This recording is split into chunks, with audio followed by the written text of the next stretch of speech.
우리 주 예수 그리스도께서 사망 권세를 깨뜨리고 부활하셨음을 믿습니까? 부활 생명 되신 예수님을 믿는 우리도 사망 권세 깨뜨리고 부활할 것을 믿습니까? 이 부활의 복음, 부활의 예수님을 전하는 증인 되어 살겠습니까? 예, 설교 그만해도 되겠어요. 이 세 가지면 충분하고 우리가 부활하신 그 주님 찬양만으로도 이 예배는 충분합니다. 저는 이 예수님의 부활한 사실을 증명하는 것에 많이 할애하지 않습니다. 이걸 지향합니다. 왜냐하면 아무리 빈 무덤이 있고 예수님의 수위가 그대로 몸만 싹 빠져나온 것처럼 그대로 있고 제자들의 목격하에서 변화되었고 또 그 부활의 주님 때문에 담대하게 순교했고 그 모든 기독교 역사를 아무리 설명하고 부활의 증거를 말해도요, 믿지 못하는 자들은 영원히 그것을 부인하고 그것을 전혀 신뢰하지 않기 때문에 그렇습니다. 어디 부활만 그렇습니까? 사실 예수님이 이 땅에 오신 동정녀 탄생도 이 세상 사람들은 도무지 믿을 수가 없는 사건입니다. 예수님의 동정녀 탄생도 예수님의 부활도 전혀 믿지 않는 신학자들도 있죠. 이게 자유주의 신학이라고 그래요. 자유주의 신학자의 놀이터에 이 부활에 폭탄을 던진 복음주의 신학자가 있는데 칼 바르트입니다. 칼 바르트가 이런 말 했어요. 성탄절과 부활절 설교는 짧아도 좋다. 주님께서 하늘 보좌를 버리시고 오신 것과 사망 권세를 깨뜨리고 부활하신 것은 사실이다. 사실을 구차하게 증명할 필요가 없이 선포만 하면 된다. 여러분 아멘이지요? 우리 한번 선포해 봅시다. 예수님 부활하셨습니다. 나도 부활합니다. 아멘.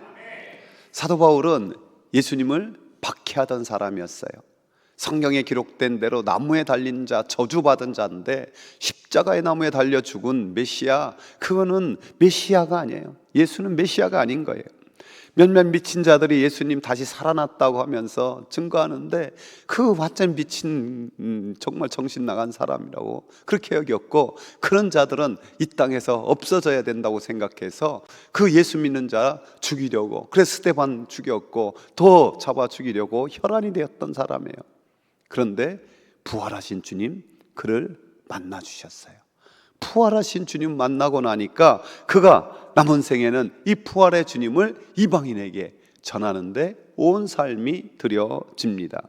바울은 자기와 같은 사람들 또 예수님의 부활에 대해서 좀 더 신학적으로 잘 정리해서 기록한 말씀이 고린도전서 15장이에요.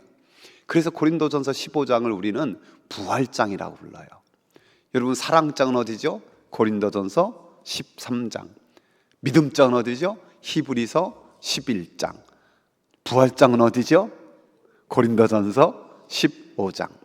우리가 이 고린도전서 15장 이 부활절 맞아서 여러분 돌아가서 한번 천천히 몇 번 한번 읽어보시기 바랍니다. 그래서 부활신앙의 서론, 부활신앙의 본론, 부활신앙의 결론, 이것을 꽉 한번 붙잡을 수 있기를 간절히 바랍니다. 그런데 우리가 이렇게 서론, 본론, 결론 다 붙잡는 것도 중요한데요, 하나만 붙잡으라면은 저는 결론을 붙잡으라고 싶어요. 아까도 말했듯이 더 이상 부활에 대한 사실을 우리는 증명하고 뭐 할 필요 없어요. 그 결론을 가지고 선포하며 그 결론을 가지고 우리가 나갈 때 이 부활 진리의 능력이 우리에게도 임하는 줄 믿습니다. 그래서 우리가 말로만 부활의 증인이 되는 것이 아니라 부활 신앙의 이 결론을 가진 자는 삶의 자리, 모든 삶 속에서도 부활의 능력으로 살아가는 거예요. 여러분, 저와 여러분이 또 우리 자녀손들이 부활 신앙의 결론을 가지고 그 부활의 능력 있는 하나님의 자녀로 살아가기를 축복합니다. 이 부활 신앙의 결론을 가지고 있는 사람은 어떻게 사는 겁니까? 승리를 주시는 하나님께 감사하는 거죠. 결론을 이렇게 맺고 있죠. 함께 읽어봅시다. 우리 주 예수 그리스도로 말미암아 우리에게 승리를 주시는 하나님께 감사합니다. 우리는 인생의 경주에서 최후 승리를 할 자예요. 우리나라 최고의 스포츠가 야구 같아요. 요즘 야구들 인기 있는데 예를 들어 자기가 응원하는 편이 9회 말에 역전 홈런으로 승리했다. 이미 기적의 40일이나 고난주간 특별 집회를 통해서 못 봤는데 결과를 딱 보고 하면 아무리 앞에서 져도 아무 상관이 없어요. 그렇죠? 최후 승리를 했기 때문에. 여러분 마찬가지입니다. 내 힘과 지식으로 우리 인생의 승리를, 특별히 사망 권세를 깨뜨리는 승리를 할 수 없지만은 우리 주 예수 그리스도로 말미암아 넉넉히 임을 믿습니다. 이 모든 일에 우리를 사랑하시는 이로 말미암아 넉넉히 이기느니라. 저와 여러분 주님이 사랑하는 것 믿습니까?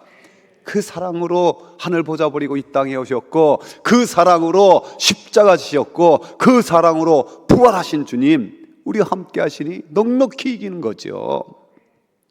하지만 우리 중에 아직도 이런 고백이 은근히 나오는 사람들이 있을 거예요. 목사님, 승리는커녕요 하루하루 버티고 견디기도 힘들어요. 제 삶의 자리가 얼마나 힘든데요. 이런 제가 승리할 수 있겠습니까? 복음 전도자였던 D.L. 무디가요, 어느 장례식 설교를 준비하다가 예수님을 생각해 봤어요. 예수님은 장례식 가서 어떤 설교를 하셨을까? 근데 예수님은요, 장례식 가가지고 설교한 거가 없어요. 오히려 예수님이 장례 장면 세 사람을 몽땅 살렸어요. 그렇잖아요. 나인성 과부의 아들을 그 관을 메고 가는데 멈춰서라, 청년아 일어나라, 살아났잖아요. 야이로, 회당장 야이로의 딸 죽었습니다, 오지 마십시오 하는데 가가지고 그 딸을 살려내셨잖아요. 심지어 죽은 지 나흘이나 되는 낫사로의 문업 앞에서 낫사로야 나와라 하니까 그가 걸어서 살아 나왔잖아요. 여러분, 지금 어렵고 힘들고 고난 속에 있어도, 어떤 깊은 수렁에 있어도 너무 낙심하지 마시기 바랍니다.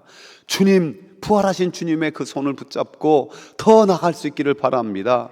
우리 주님의 마지막 설교인 다락방 강화에서 그 결론도 이런 말씀이잖아요. 함께 읽어봅시다.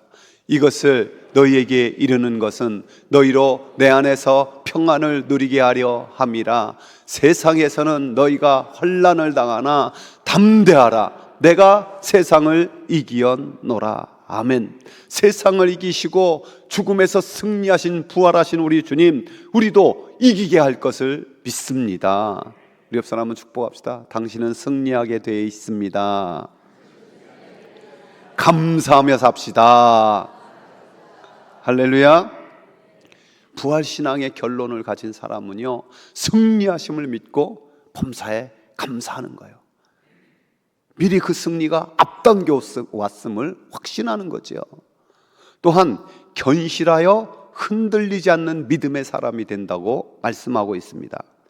우리 하나님께서 성경에 365번이나 두려워하지 말라, 두려워하지 말라 하셨어요. 왜 그러셨을까요? 매일매일 두려워하니까. 그렇잖아요. 하나님께서 염려하지 말라, 염려하지 말라 말씀하셨어요. 왜 그러셨어요? 염려하니까. 우리 인생 염려가 너무 많으니까. 오늘 사도 바울을 통해서 견실하여 흔들리지 말라고 말씀하셨어요. 왜 그러셨어요? 흔들리고 있으니까. 흔들리고 있으니까. 여러분, 초대교회 생각해 보십시오. 율법 할례 꼭 받아야 된다, 이런 율법주의자들 때문에 얼마나 흔들렸습니까? 예수님 믿는다고 하면서도 그 율법 지켜야 된다는 자들 때문에 계속해서 갈등이 있었어요. 또 부활은 없다고 하는 거짓 스승들, 지금도 이단들이 날뛰었던 것처럼 당시에도 이상한 이단들, 거짓 사도들이 광명한 천사처럼 그렇게 변장해서 흔들었어요. 무엇보다도 황제가 신이다, 황제 숭배가 최고다, 황제 숭배가 만연한 땅, 황제를 신이라고 안 부르면, 예수님이 신이라고 하면, 황제가 주라 아니고 예수님이 주라 하면은 그것 자체로 경제 활동이 마비되고 죽어야 됐어요. 그래서 실질적으로 초대교회 성도들 카타콤이라는 지하 무덤 속에서 살아서 학자들에 의하면 시력이 퇴화하고 굉장히 단명했다는 거예요. 당연히 그럴 거 아닙니까? 햇볕도 못 받고 거기서 겨우겨우 살아남는데 어떻게 건강이 좋아졌고 장수할 수 있겠습니까? 더군다나 순교하고 화형당하고 그런 상황에 어떻게 흔들리지 않을 수 있겠습니까? 여러분, 우리는 그보다 훨씬 더 좋은 형편에 지금 살고 있지만 그럼에도 불구하고 우리도 여전히 연약하기에 우리는 흔들릴 때가 많습니다. 별것도 아닌 말 한마디에도 우리 마음은 얼마나 쉽게 상처받고 그것이 얼마나 오랫동안 기억에 남는지요. 또한 내 삶의 환경이 그 속히 변하지 않아서 남들은 다 응답받고 남들은 다 좋아하는 것 같은데 왜 나는 계속해서 이런지 모르겠다라고 그런 낙심에, 무엇보다도 우리가 사는 이 세상 정말 주님의 오실 때가 가까울수록 사탄 마귀가 더 마지막 발악을 하면서 달뛰는, 그래서 온갖 이상한 법들도 생겨나고 이상한 문화들이 점점 더 생겨나고 이런 현실 속에 우리가 살고 있으니 왜 흔들리지 않겠습니까?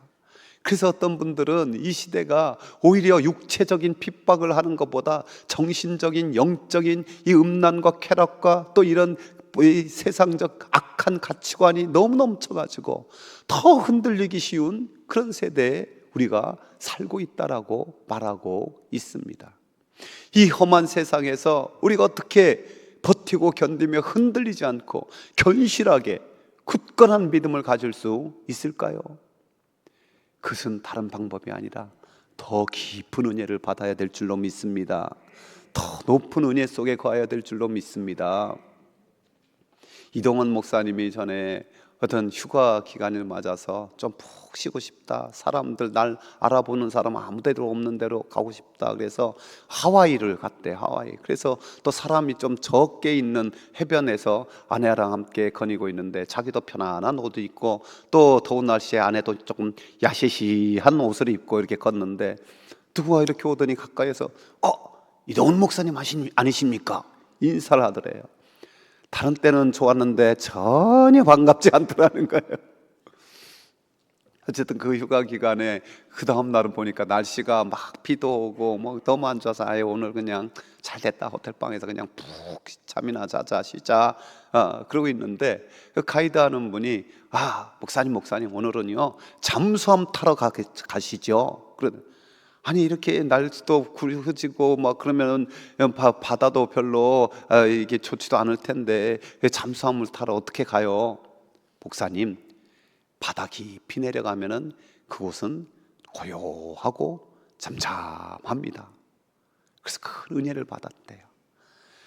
아무리 거센 풍랑도 그 위에서 그러는 거지 바다 깊이 가면은, 여러분 비행기를 타보면 그렇잖아요. 밑에서는 비가 막 내려도 그 구름 위를 딱 뚫고 올라가면 거기서 찬란한 햇빛이 펼쳐지고 그 밑에 구름이 쫙 깔려있는 모습 보지 않습니까?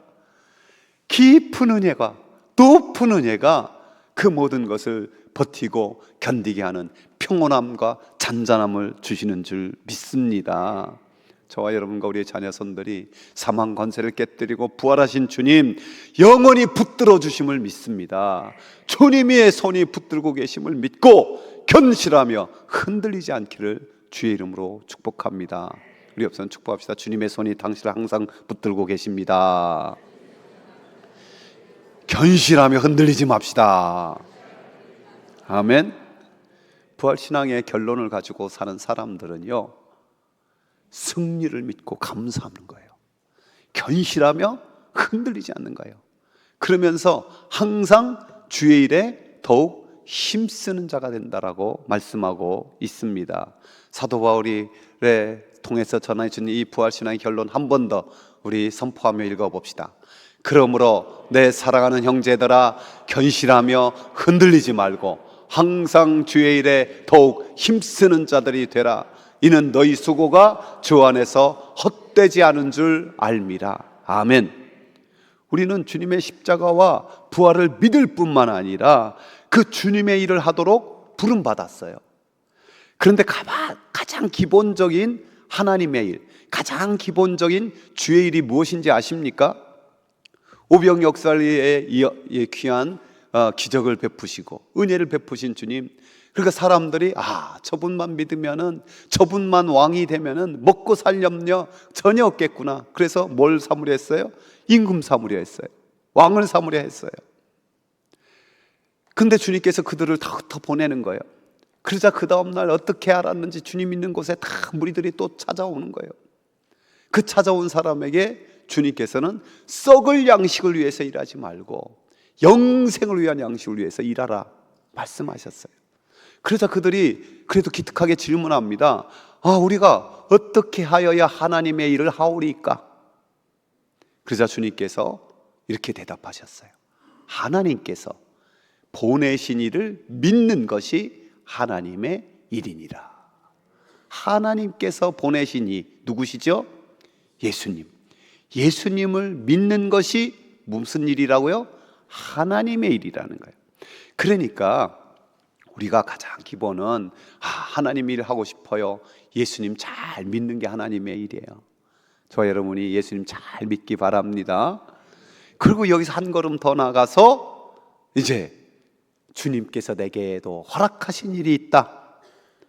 그것을 믿으면서 우리가 내가 내 남은 생에 어떻게 하면은 하나님이 허락하신 일을 할 수 있을까요? 이런 질문을 하는 거죠.